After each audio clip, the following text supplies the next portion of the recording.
Parce qu'en fait, j'ai des projets pour la fin de l'année, mais ils ne sont pas là. Donc je n'avais pas compris qu'il fallait présenter les livres de la fin de l'année. Ouais. Donc il y a Édition Apéron. Ici, je pense que les gens nous connaissent. Donc où est la caméra qu'on parle aux autres? C'est une maison d'édition quand même très particulière dans la manufacture des livres, qui sont des livres qui se déplient. En fait, ce sont vraiment des livres d'artistes plus que des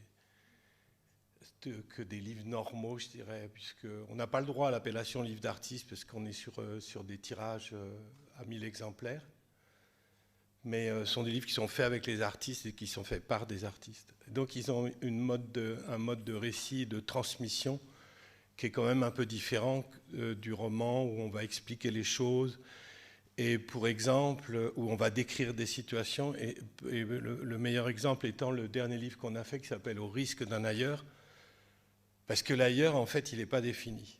Et moi, j'aimais beaucoup, puisque les éditions Apéron, c'est une maison d'édition qui a un peu inventé un type de livre, ce qui peut être un atout intéressant pour les libraires qui ne nous connaissent pas encore, parce que c'est une proposition très différente, très ludique, mais aussi très artistique. Et Au risque d'un ailleurs, ça correspond bien à la maison d'édition, puisqu'il y a vraiment le risque d'un ailleurs. C'est un livre qui a été fait c'est à partir du travail de Dominique Schwatzel. Et c'est très étonnant. Il y a deux côtés dans le livre, comme dans tous nos livres. Et il y a un côté où c'est comme une espèce d'opéra avec des... Elle a fait des scénettes et elle a mis des personnages, ces personnages qu'on va trouver tout au long du livre, et des petites bulles avec des mots.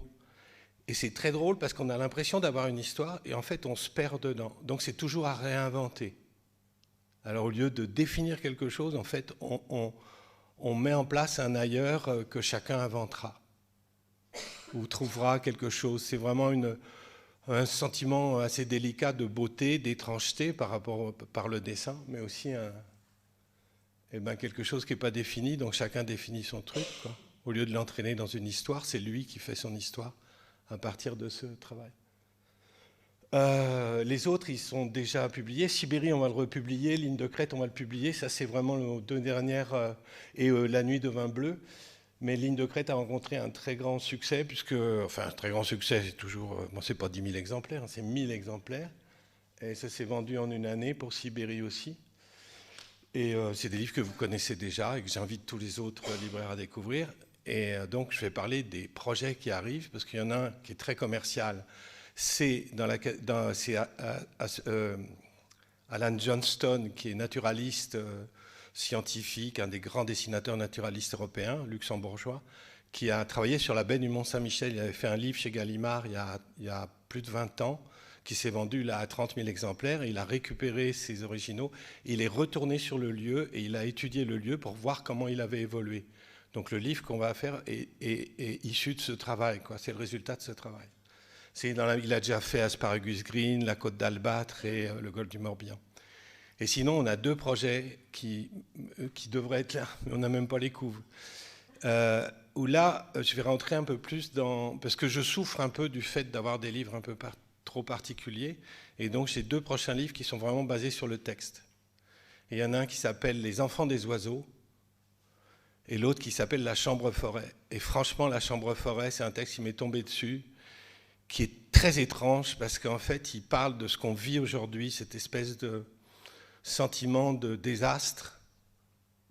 Et malgré tout, ces portes de sortie qu'on essaye de créer. C'est vraiment une subtilité, c'est un conte, ça a été fait en tant que conte, et c'est écrit en tant que conte, ça va être illustré, oui, pour une fois, ça va être illustré par Annie Courtiot. Et l'autre, Les enfants des oiseaux, combien de temps il me reste? C'est fini. Je voudrais... Les enfants des oiseaux, c'est issu d'une histoire vraie de l'empereur de je ne sais plus quoi, là, Frédéric II, qui essayait de comprendre quel était le langage que s'inventeraient des gens que les hommes s'inventeraient s'ils n'étaient pas dans une culture. Donc il a pris 9 enfants et il a demandé à ce qu'il n'y ait aucun contact avec ces enfants pour voir quel est le langage qu'ils s'inventeraient. Et tous ces enfants sont morts. Donc il y a une amie psychanalyste qui a repris ce texte, et en fait, ces enfants vont apprendre le langage des oiseaux. C'est-à-dire que c'est de nouveau une démarche, comme les démarches qu'on a eues dans le livre Pétricor, qui est de dire que ce rapprochement à la nature est fondamental et nécessaire. Je voudrais un petit hommage à Julia, qui a organisé tout ça, qui travaille vachement bien pour l'AENA. Esther, on la connaît aussi, hein, mais qui va partir donc et qui a fait un travail remarquable. Un hommage.